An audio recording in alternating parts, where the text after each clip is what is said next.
ہے کہ ان کے صاحبزادے ایک عالم دین بھی ہیں، حافظ قرآن بھی ہیں، جن کا تعلق دین کے ساتھ ہے، قرآن کے ساتھ وابستگی ہے، تو یقیناً یہ بھی ان کی مغفرت کا اور بلندی درجات کا باعث بنے گا۔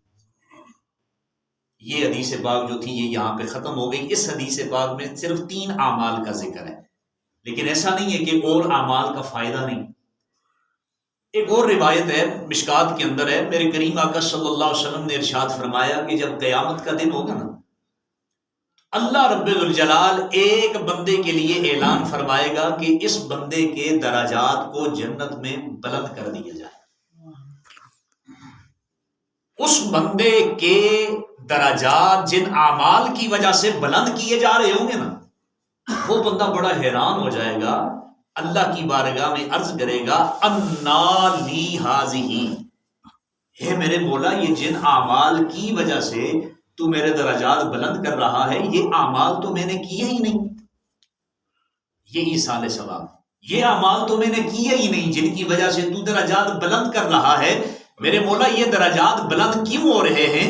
تو رب فرمائے گا باستغفار ولدک لک، اللہ فرمائے گا اس لیے کہ تیری اولاد تیرے لیے دعائے مغفرت کرتی رہی، تیری اولاد کی مغفرت کی دعا کی وجہ سے آج جنت میں تیرے درجات بلند ہو رہے ہیں۔ سبحان اللہ۔ یہ بھی بڑی خوش نصیبی ہوتی ہے کہ اولاد کو ایک ایسی سمجھ ہو، اولاد ایک ایسے معاشرے میں رہ رہی ہو کہ جس میں دعائے مغفرت کرنے کو برا نہ سمجھا جاتا ہو، اچھا سمجھا جا رہا ہو، اور وہ اولاد دعائے مغفرت کا اہتمام کرے، تو یہ مرحومین کے لیے بلندی درجات کا باعث بنتی ہے۔ اچھا، اس میں کوئی بندہ یہ اب نہ سمجھے کہ دعا اور استغفار صرف اولاد کی طرف سے ہے، اہل خانہ کی طرف سے ہے، جس طرح آپ تعلق والے، اعزہ، اقارب، جان پہچان والے آئے ہیں، کیا ہماری دعا کا کوئی فائدہ نہیں ہوگا؟ تو ایسی بات نہیں۔ اسی حدیث سے اگلی حدیث جنازے والے دن بھی میں نے اختصار کے ساتھ پڑھی تھی کہ اس میں حضور علیہ السلام نے فرمایا مل میت فی القبر الا کالغریق المتغوث، جو بندہ قبر میں جس کو ہم دفنا کے آتے ہیں نا، وہ مصیبت میں مدد طلب کرنے والے انسان کی طرح ہوتا ہے۔ جس طرح کوئی بندہ مصیبت میں ہے، پانی میں ڈوب رہا ہے، تو وہ مدد طلب کرتا ہے، کوئی میرا ہاتھ پکڑے، یا میرے ہاتھ میں کوئی ڈالی، کوئی ٹینی، کوئی چیز آ جائے جس کو میں پکڑ کے باہر نکل آؤں، تو ایسے ہی قبر والا بھی مدد کا طلبگار ہوتا ہے۔ لیکن قبر میں جس کو ہم دفنا کے آتے ہیں، اس کو یہ نہیں ہوتا کہ کوئی ہاتھ پکڑ کے مجھے باہر نکالے یا میں خود باہر نکل جاؤں، نہیں، اس کو انتظار ہوتا ہے ینتظر دعوتاً تلحقہ من اب او ام او اخ او صدیق، اس میں سارے رشتوں کا نام آ گیا۔ اس کو انتظار ہوتا ہے کہ کب میرا باپ اگر زندہ ہو پیچھے تو کب میرا باپ میرے لیے دعا کرے گا، اگر ماں پیچھے زندہ ہے تو اس کو انتظار ہوتا ہے کب میری ماں میرے لیے دعا کرے گی، اگر اولاد پیچھے زندہ ہے تو اس کو انتظار ہوتا ہے کب میری اولاد میرے لیے دعا کرے گی، اگر پیچھے اس کے دوست احبہ ہیں تو اس کو انتظار ہوتا ہے کہ کب میرے دوست اور احبہ میرے لیے دعا کریں گے۔ اس کو ہر وقت انتظار ہوتا ہے۔ صرف دعا مقید نہیں ہے ان دنوں کے ساتھ کہ تیسرے کو ہی دعا کریں گے، یا 10ویں کو ہی دعا کریں گے، یا 40ویں ہی کو دعا کریں گے، یا سالانے پہ ہی دعا کریں گے، نہیں، اس کو ہر وقت انتظار رہتا ہے۔ یہ تو ہم نے اپنی سہولت کی خاطر ان ایام کو مختص کر دیا ہے، وگرنہ ہر وقت ان کے لیے دعا کریں۔ اچھا، جب ہم دعا کرتے ہیں تو پھر اس کا فائدہ کیا ہوتا ہے؟ حضور فرماتے ہیں ان اللہ یدخل علی اہل القبور بدعاء اہل الارض کامثال الجبال، اللہ تعالیٰ پہاڑوں جتنے نور کی صورت میں زندہ لوگوں کی دعاؤں کی برکت سے مردوں کی قبر میں نور داخل فرما دیتا ہے۔ سبحان اللہ، سبحان اللہ۔ یہ ایک ہی حدیث میں دیکھیں کتنے سارے سوالات کا اور کتنے سارے ہمارے ان ترددوں کا جواب ہے کہ اللہ رب الجلال ہم زندہ لوگوں کی دعاؤں کی برکت سے پہاڑوں جتنا نور اہل قبور جو ہیں ان کی قبروں میں داخل فرما دیتا ہے۔ اچھا، پھر کیا ہماری اس دعا کی وجہ، اس دعا کی ان کو خبر بھی ہوتی ہے کہ نہیں ہوتی؟ اس سوال کا جواب بھی اسی حدیث میں وَإِذَا لَحِقَتْهُ كَانَ أَحَبَّ إِلَيْهِ مِنَ الدُّنْيَا وَمَا فِيهَا، جب زندہ لوگ اپنے وفات یافتہ لوگوں کے لیے دعا کرتے ہیں تو اس دعا کی خوشی ان کو قبر میں اتنی زیادہ ہوتی ہے، ساری دنیا مل جانے پہ اتنی خوشی کسی بندے کو نہیں ہوتی جتنی قبر والوں کو دعا کی وجہ سے ہوتی ہے۔ آپ اپنے اندازہ کریں، اگر آپ ہم بیٹھے ہیں یہاں پہ، ہمیں کوئی کہے جی یہ لے جی کاغذات، آپ کو اسلام آباد کی اچھی سوسائٹی میں 5 مرلے کا پلاٹ میں دیتا ہوں، آپ اندازہ کریں اس بندے کی خوشی کا سما کیا ہو، کتنا خوش ہوگا کہ یار بیٹھے بٹھائے مجھے ایک 5 مرلے کا پلاٹ،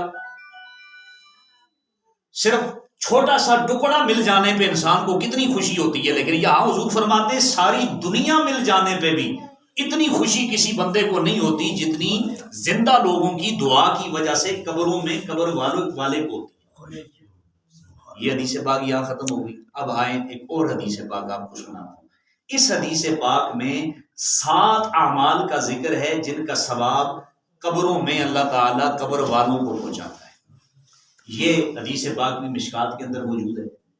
کریم آقا صلی اللہ علیہ وسلم فرماتے ہیں جن اعمال کا ثواب قبروں میں مردوں کو پہنچتا ہے ان میں سے پہلے نمبر پہ یہ ہے کہ علما علمہ و نشرہ، علم، جس علم کو پہلے خود انہوں نے سیکھا پھر آگے سکھایا بھی۔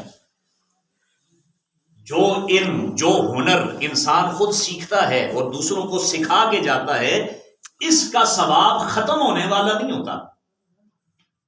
بندہ مر کے قبر میں چلا جاتا ہے لیکن اس چیز کا ثواب اللہ تعالیٰ قیامت کی صبح تک اس بندے کو، بندہ مومن کو قبر میں پہنچاتا ہے۔ پہلا نمبر۔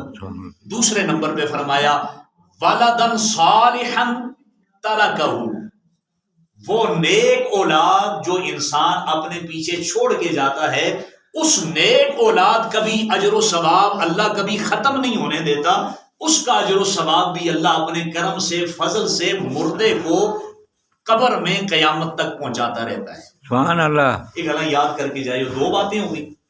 پہلے نمبر پہ کیا ہے؟ علم، جو بندہ خود سیکھے اور پیچھے سکھا کے جائے۔ دوسرا عمل کون سا ہے؟ نیک اولاد۔ تیسرے نمبر پہ فرمایا او مصحفا ورثہ، انسان قرآن مجید کسی کو ہدیہ کر کے جائے۔ عموماً چونکہ اس کا ثواب اتنا زیادہ ہے اس لیے ہم دوران قرآن، جس کو ہم کہتے ہیں ہیلا اسقاط، اس میں بھی قرآن کو رکھتے ہیں۔ مصحفن، قرآن انسان کسی کو ہدیہ کرے نا، اس کا ثواب بھی کبھی ختم نہیں ہوتا۔ باقی دیگیں پکا کے آپ کھلا دو، کھایا، ختم ہو گیا، ٹھیک ہے جی۔ قرآن اگر آپ کسی کو ہدیہ کر کے جاتے ہو کہ یار اس سے آپ پڑھا کرو، کسی حفظ کرنے والے بچے کو آپ قرآن خرید کے دیتے ہو، کسی مدرسے میں دیتے ہو کہ جناب یہ قرآن آپ بچوں کو دیں، اس سے پڑھا کریں، مسجد میں آ کے رکھ لیتے ہو کہ کوئی بندہ اس قرآن سے پڑھے، کسی مزار کے قریب رکھ لیتے ہو کہ زائرین آئیں گے قرآن اس سے دیکھ کے پڑھیں گے، تو انسان جو قرآن ہدیہ کر کے جاتا ہے اس کا ثواب بھی اللہ کبھی ختم نہیں ہونے دیتا، اپنے فضل سے قیامت کی صبح تک قبر والے کو اللہ پہنچاتا رہتا ہے۔ سبحان اللہ۔ 3 ہو گئے۔ چوتھے نمبر پہ او مسجدن بناہو، مسجد کی تعمیر میں جو بندہ حصہ لیتا ہے۔ اب دیکھیں اس مسجد میں بھی ہمارے ماموں جان کی بڑی دلچسپی تھی، معاونت تھی، معاملات تھے۔ تو جو مسجد انسان تعمیر کر کے جاتا ہے، اس کے تعمیراتی کام میں حصہ لیتا ہے، اس عمل کا ثواب بھی اللہ کبھی ختم نہیں ہونے دیتا، اس عمل کا ثواب بھی مرحوم کو قیامت کی صبح تک اللہ اپنے فضل سے مرحوم کو پہنچاتا رہتا ہے۔ سبحان اللہ۔ 4 نمبر ہو گئے۔ 5ویں نمبر پہ او بیتن لبن السبیل بناؤ، مسافرین کے لیے گھر تعمیر کرنا، جس کو اسی اپنی زبان میں سرا دیں، سرا بنا لینا، یا اس دور میں دین کے جو مسافر ہیں، طلباء، جس کو ہم مدرسہ کہتے ہیں، مدرسہ تعمیر کر لینا، کوئی سرا تعمیر کر لینا کہ مسافر یہاں پہ رہیں گے ان کی آسائش کے لیے، سہولت کے لیے، آرام کے لیے، اس چیز کی تعمیر میں حصہ لینا، اس کا ثواب بھی اللہ کبھی ختم نہیں ہونے دیتا، اپنے فضل سے مرحوم کو قبر میں پہنچاتا رہتا ہے۔ یہ ایصال ثواب ہے، ثواب پہنچانا۔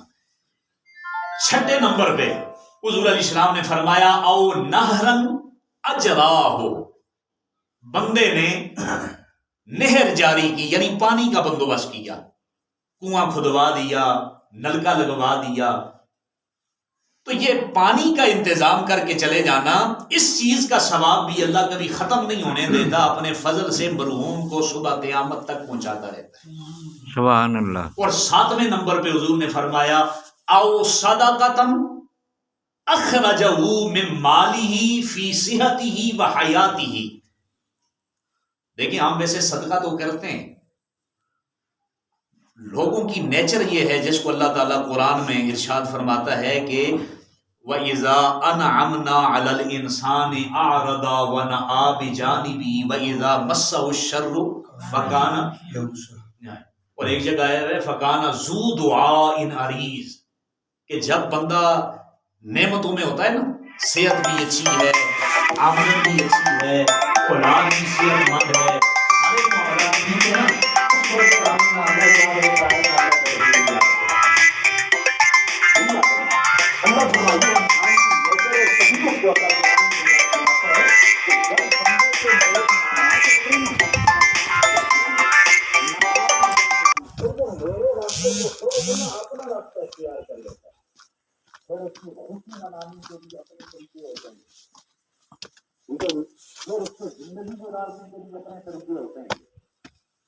روز و شب کے اس کے مشغولات بھی اپنے ہوتے ہیں، لیکن جب کوئی مشکل آ جاتی ہے نا، کوئی بیماری آ گئی، کوئی کھوٹی ہو گئی، کوئی دکھ آ گیا، کوئی پریشانی آ گئی نا، تو جو دعا کی مریض پھر انسان لمبی لمبی دعا کرتے ہیں، اچھی میرے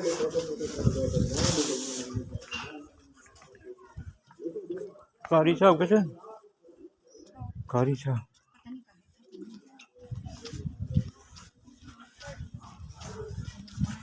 قاری صاحب، وہ قاری صاحب پتہ نہیں کرتا فون آیا وہ اٹینڈ کروانا نہیں کیوں اٹینڈ کرا